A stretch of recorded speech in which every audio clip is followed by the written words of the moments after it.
What was your mother's experience in the famine? So your family is from Bengal? Yeah, my mother was about 12 years old, and she was living in the city.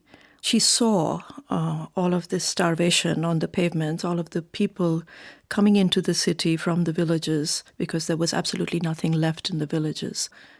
And I had this question that no one seemed to have answered, which was, why is it that no relief was sent? Modusri Mukherjee, a writer and historian whose work I came across not long ago. I wanted you to read a passage from your book.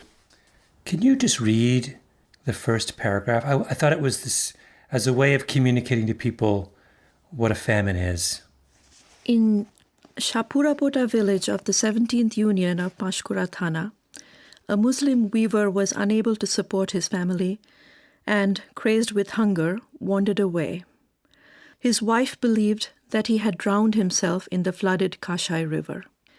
Being unable to feed her 2 young sons for several days, she could no longer endure their suffering. She dropped the smaller boy, torn from her womb, the sparkle of her eye, into the Kashai's frothing waters.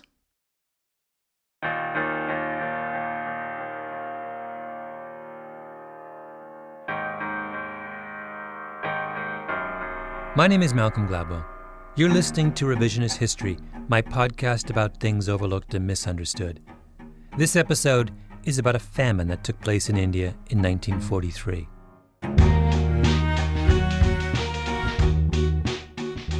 Famines are the immediate result of things like droughts and crop failures, acts of nature. But their cause is invariably human. Wars, misguided policies. Right now, as I'm recording this, Venezuela is facing a malnutrition crisis. A country with vast oil wealth in one of the most fertile corners of the world doesn't have enough food. Humans caused that, not nature. So what was the human cause of the Bengal famine of 1943? I think it was a friendship. But that's a much more complicated story that begins on the other side of the world. It is my great privilege to welcome Sir Charles back to our community and to present him to the audience in Cambridge tonight. Sir Charles. Mr. President, Dean Price, ladies and gentlemen, I'm very pleased and very honored to be here this evening. It's 1960, Harvard University. One of England's great post-war intellectuals, a scientist named C.P. Snow, is giving the Godkin Lecture at the Sanders Theatre. Coming to Harvard, I felt as I felt before that in many ways this is the most splendid university I ever set foot in. And I don't feel the faintly apologetic quiver that I get at some American institutions, which I can only admire as a distant spectator, and one for which I feel, sometimes happily, that I have no responsibility. Snow was a physicist by training, a high-ranking scientist in the British government during the Second World War, then a best-selling novelist. Back when the Nazis thought they were going to win the war, they made a list of 2,800 people they were going to hand over to the Gestapo the minute they invaded England. Snow was on the list. In the intervening years, Snow's reputation has grown. The Sanders Theatre was packed. His lecture was so long it had to be broken up over 3 days and was broadcast live on television. But he does something unexpected. He devotes fully half of his speech to one person, someone whom I'm guessing few Americans had ever heard of. Frederick A. Lindemann, born April 5, 1886, died July 3, 1957, otherwise known as Lord Cherwell.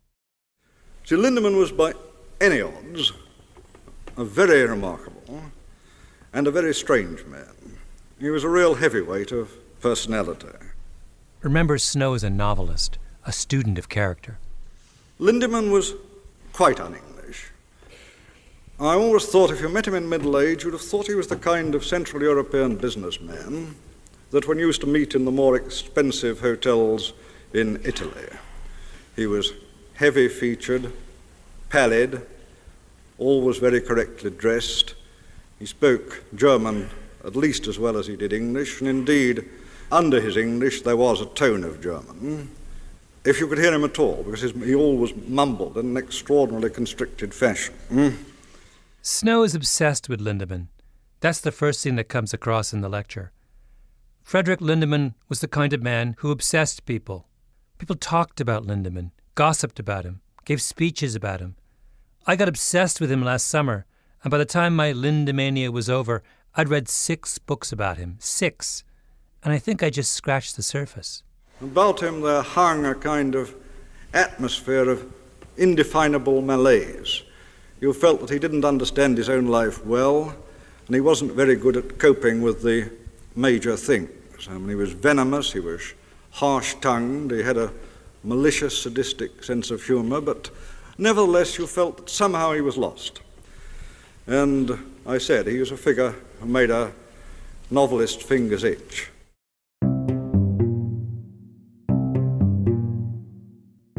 Lindemann was born in Germany. His father was a wealthy German engineer. His mother was an American heiress. Like C.P. Snow, he was also a physicist and got his PhD in Berlin just before the First World War, at a time when Germany was the center of the world in physics.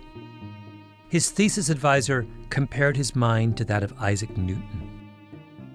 He was a captivating conversationalist, a champion tennis player. He dressed like a 19th century count. He was a generalist who knew more than most specialists. He could demolish anyone in an argument. Once, after Lindemann had taken a post at Oxford, Albert Einstein came to a faculty dinner. And afterwards, all the young physicists gathered around Einstein, as you would expect them to, and their first question was, "What do you think of Lindemann?" That was what they wanted to know. Another night at dinner, Einstein talked about some mathematical proposition for which he'd never been able to come up with a proof. The next day, Lindemann casually mentioned that he had the answer. He figured it out in his bathtub. You can see why everyone was so obsessed with him. He impressed us immensely because he was very much a man of the world. This is a friend of his, George Thompson. He was a striking person to look at, tall, slim, dark. Young kind people said he looked like Mephistopheles. I think this is not perhaps quite fair to him. I think he was the most exciting person to talk physics to that I have ever talked to.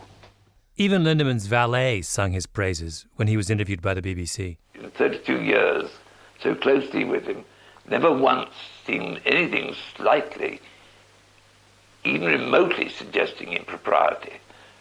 There was one occasion when he was showing some films to a lady, and he was perspiring, and he walked behind the curtain to mop his brow. But Lindemann was also profoundly eccentric. He played tennis with a shirt buttoned to the neck, long sleeves fastened at the wrist, thick black rib socks, and white boots. People who wore shorts disgusted him. Lindemann's family was eccentric as well. He had a brother named Seppi who lived in style on the Riviera with 2 Rolls Royces.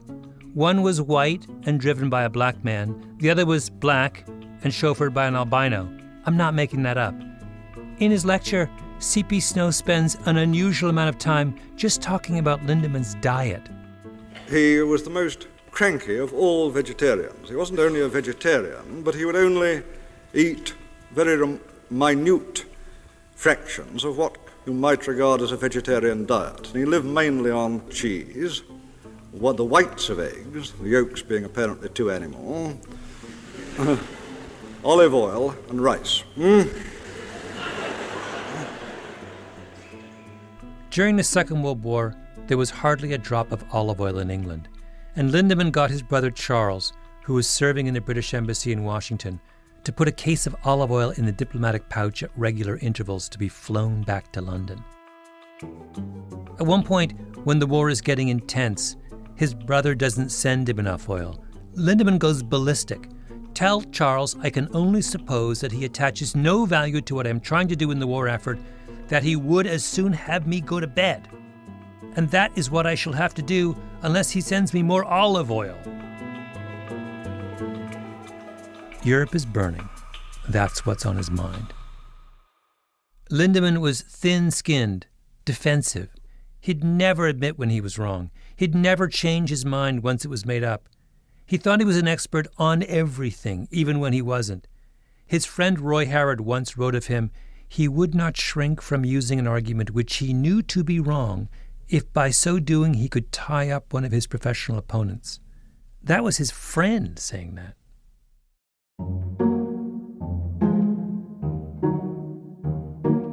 C.P. Snow remembers one New Year's Day with Lindemann in Oxford.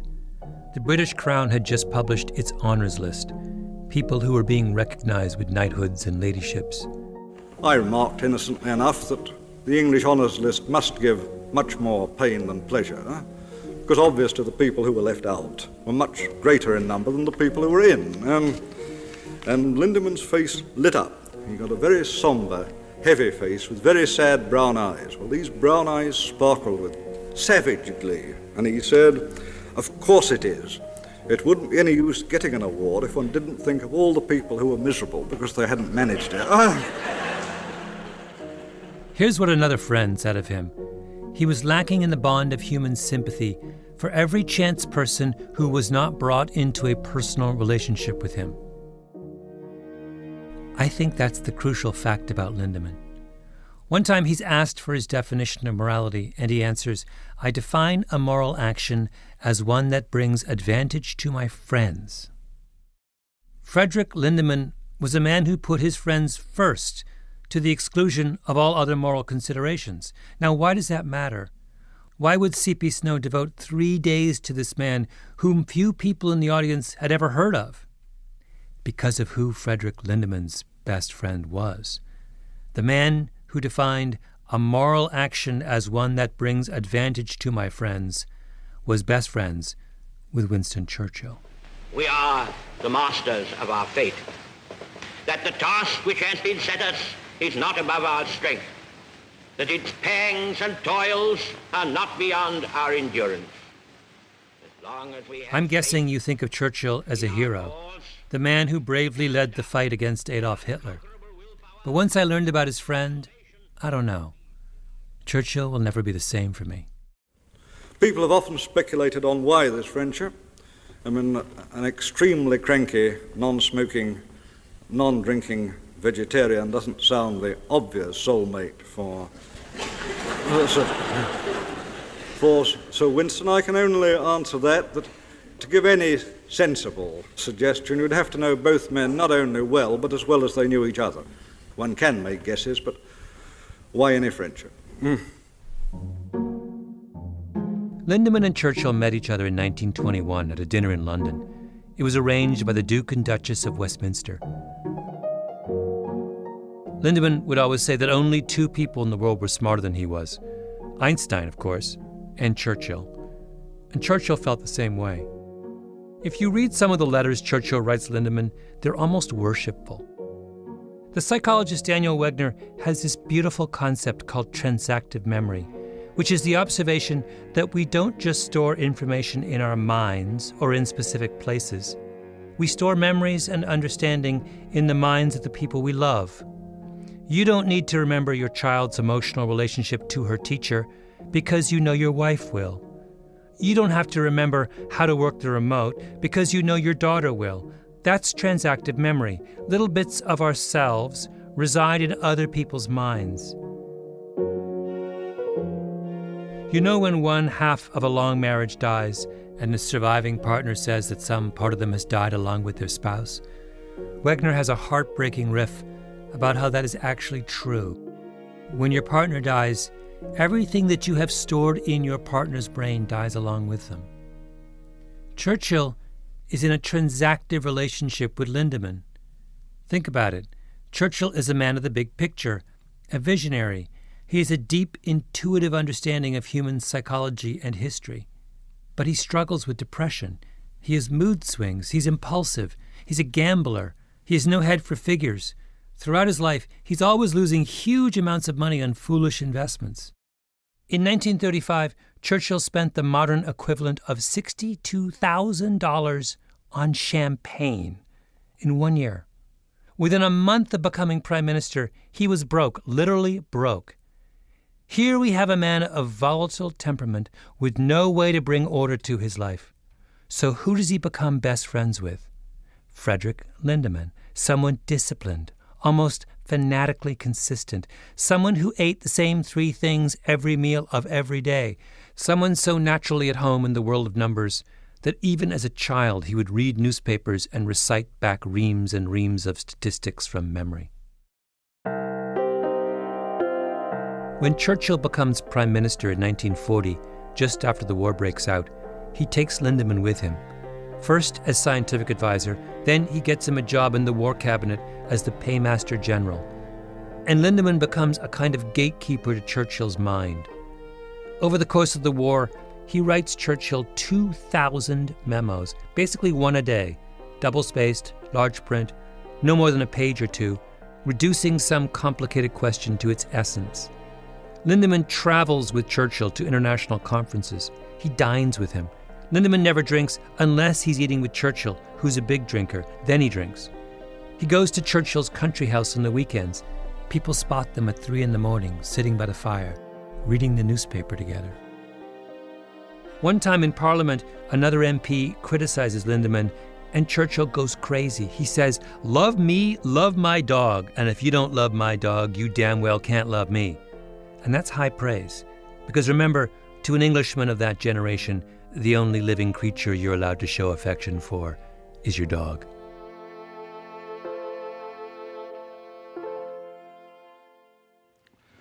The row occurred in 1942, and it occurred over strategic bombing. The heart of Snow's lecture is about an argument that took place at the highest reaches of British government. The question was, what was the best use of the Royal Air Force against the Germans? And it was quite right that the leaders of the West should be looking for anything which would play a serious part in the war.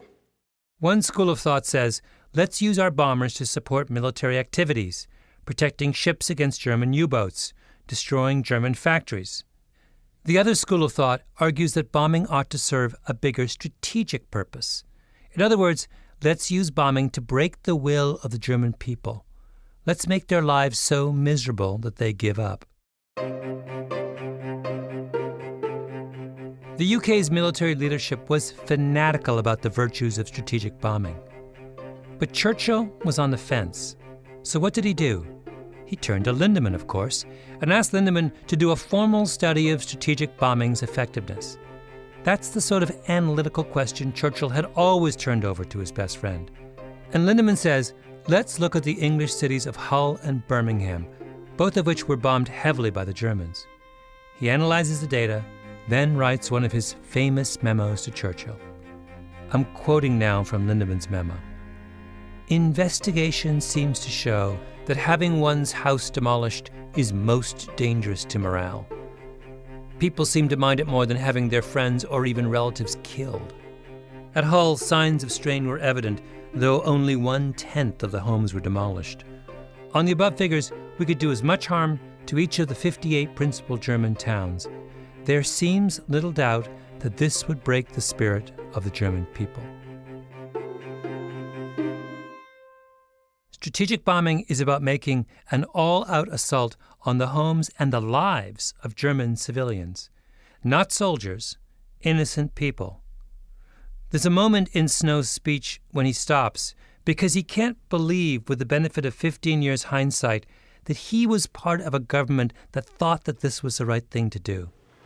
What our descendants will think of us, I don't know.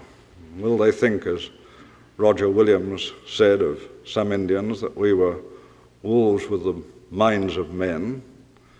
Will they think we resigned our humanity? But you won't find any of those kinds of considerations in Lindemann's memo to Churchill. It's very matter of fact.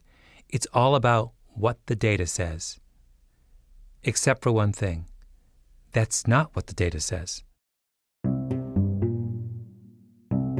The Birmingham-Hull study reached the exact opposite conclusion that Lindemann did. It said that, and I'm quoting, in neither town was there any evidence of panic resulting from either a series of raids or from a single raid. Lindemann also makes estimates on how many German homes the British could destroy. Other experts in the government, critics of strategic bombing, point out immediately that Lindemann's numbers are ridiculous, 5 or 6 times too high, based on obvious errors. Doesn't matter. Remember what one of Lindemann's friends said? He would not shrink from using an argument which he knew to be wrong, if by so doing he could tie up one of his professional opponents.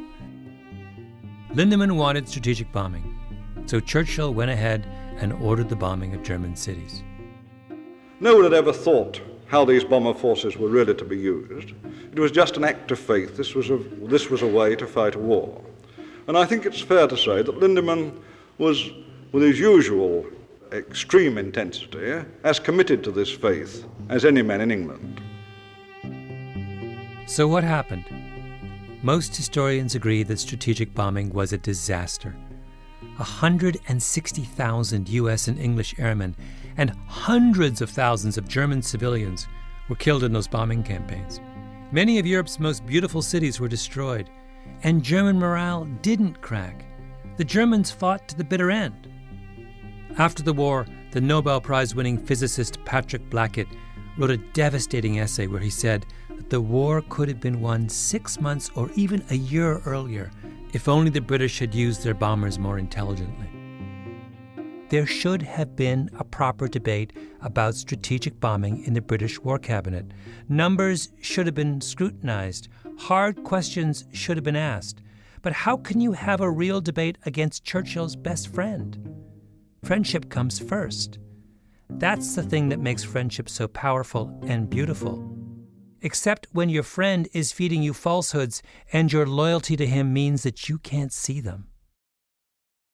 Churchill was a loner. He had no one in his life he loved except, I think, Churchill. Modusri Mukherjee. She's the voice you heard at the beginning of this episode, talking about a famine in India. She's a historian who wrote a book a few years ago called Churchill's Secret War. It's about what happened in the Indian province of Bengal during the war. The Churwell she's referring to is Frederick Lindemann. In 1941, Churchill gave him a peerage, Lord Churwell. Mukherjee prefers to call him by his formal name. When I got obsessed with Lindemann, Mukherjee's book was the last one I read, and maybe the most important.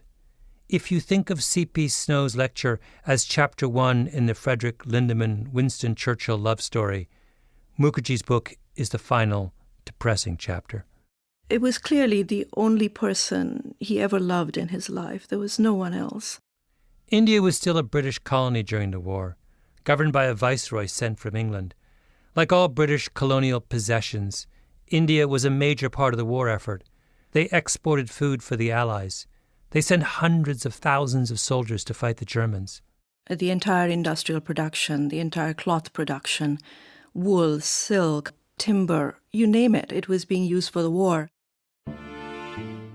In wartime, countries operate right at the brink. And in late 1942, there's a kind of perfect storm in India's northeastern corner that pushes the region over the edge. First of all, the Japanese capture Burma, which sits on India's northeastern border. India used to import rice from Burma. Now they can't. The British are terrified that Japan will invade India, and so they order a scorched earth policy all along the northeastern border and coast. They destroy stocks of rice, boats, bicycles, anything they think that might help the Japanese if they invade. Then there's a cyclone, 20-foot storm surge, kills 30,000 people. The new rice crop is devastated. The government panics. They don't know how they're going to feed their troops, so they go into all the towns and start buying up rice. The price soars. Speculators step in and start hoarding rice. That's exactly how famines start. What you have is by the end of 1942, you have the Viceroy of India making fervent pleas to the War Cabinet in London for imports of wheat.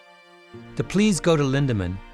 He's Paymaster General in the War Cabinet, which means he's basically the government's logistics man, the one responsible for making sure there are enough food and supplies for England and its allies. Lindemann says, "No, we're in the middle of a war. We can't spare the food. And even if we could, we have no way of getting the food to India. We're tapped out." Throughout the spring of 1943, the Viceroy is saying, we absolutely need this food. And Churchill is saying, we can't spare the ships. But Mukherjee wonders, is that true? Was Lindemann telling another lie? She then does something no historian had ever done before. She digs into the British shipping archive from the war, which had just been declassified, files that literally hadn't been opened in 60 years. And she finds out that the British had lots of food in 1943, huge stockpiles, so much that the Americans, who were the source of a lot of that food, got suspicious that the British were hoarding surplus wheat to sell when the war was over. And what about the UK's supposed shortage of boats? Mukherjee says there was one at the beginning of 1943, when German submarines were still wreaking havoc in the Atlantic, but not by the end of that year. The U.S. starts sending over so many ships that by late 1943, when the famine in Bengal is at its height, there's actually a surplus of boats on the Allied side. In fact, in 1943, the British actually start shipping wheat from Australia up through the Indian Ocean. Just not to India. There'd be 18 ships loading with wheat and wheat flour over in September and October, and not one of them were going to India. And some of them were actually going to a stockpile that was being built up in the Middle East for feeding Europe after liberation. British ships full of grain are sailing right past India on the way to the Middle East to be stored for some future hypothetical need. They might even stop and refuel in Mumbai, but nothing leaves the ship. So you have a situation in which India is starving. There are corpses on the streets of Calcutta. So why? Why is Lindemann refusing to help? It doesn't even make logical sense. Indian soldiers, hundreds of thousands of them, are fighting the Germans in the Middle East and Africa. When other countries like Canada and the United States offer to send food to India, the British say, we don't want it. They turn down help. Lindemann seems completely unmoved by India's plight. In my view, the Indians have got themselves into a mess very largely through their own fault, he writes in the middle of the famine. Their own fault.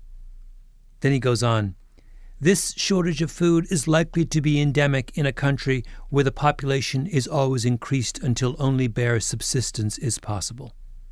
Basically, they have too many babies. Now remember, Lindemann's a physicist by training, who rides around in a chauffeur-driven limousine and plays tennis in full dress. If he's thought about India once in his life before the war, I'd be stunned. Yet here he is, with a fully worked-out ideology about Britain's moral obligations to one of its most important allies. It's tempting to put this down to another of his idiosyncratic prejudices. He also didn't like Jews all that much, and black people, according to a friend, filled him with a physical revulsion which he was unable to control. But I'm not sure that we're seeing Lindemann here. I think we're seeing Churchill. Churchill is the one with an issue about India. He's obsessed with India. In the years leading up to the war, Gandhi is building his independence movement within India, and Churchill hates Gandhi. Churchill is furious about the fact that Britain has to buy raw materials from India, meaning that the master is running up a debt with its supposed subject. The British cabinet minister in London who's responsible for India is a man named Leopold Amory. He's the one begging for food for India. Amory keeps a diary of his interactions with Churchill. At one point, he says Churchill goes on a rant about Indians in India, and Amory tells him, "You sound like Hitler." At another point, he writes of Churchill, "I am by no means sure that whether on this subject of India he is really quite sane." So why was Lindemann so adamant that England could not help India? Because Churchill was adamant that England could not help India, and Lindemann was a loyal friend. Churchill would send Churchill these minutes. They had to be no longer than 10 lines long, and they would recommend a course of action. And to design these minutes, he actually left out a lot of qualifications, the bad things that could happen if you did such and such. For instance, in the shipping cut, The Ministry of War Transport had warned that there'd be violent cataclysms in the economies of the Indian Ocean area. None of these concerns ever made it into a Cherwell memo. He actually simply laid out a rationale for doing whatever he and Churchill wanted to be done.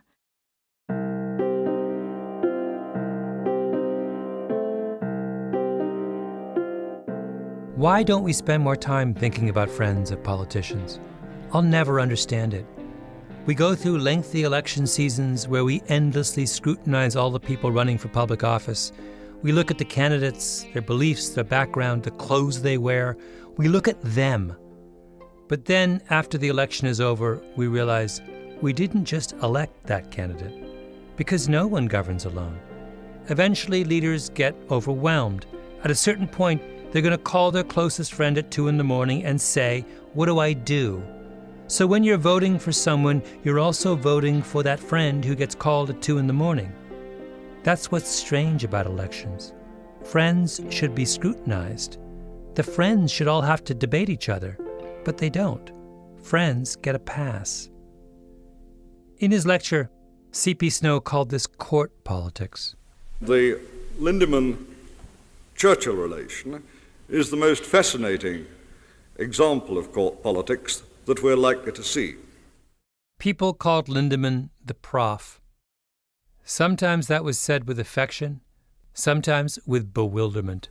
I still can hear a friend of mine, a man who's normally very tough and very intelligent, on a black London wartime night, as we talked about the bombing policy, saying, "The Prime Minister and Prof have decided, who are we to say them nay?" The best guess of how many died in the Bengal famine of 1943 is 3 million people. 3 million. After the war, the British government held a formal inquiry into what happened, but the investigation was forbidden to consider, and I'm quoting, Her Majesty's government's decision in regard to shipping of imports. In other words, they were asked to investigate the cause of the famine without investigating the cause of the famine. Churchill's 6-volume History of the War was kind of a primary reference for historians of at least a generation. He made no mention of the famine. It just sort of got one mention in an appendix. In 6 volumes, there is one mention in an appendix of the famine? In a document that makes it into the appendix, yes. There's no mention of it. In fact, what he says instead is that India was carried through the struggle on the shoulders of our small island. No one in London was interested in telling the real story of what happened. And Churchill and Lindemann had no interest in talking about it either. They decided to keep it all between friends.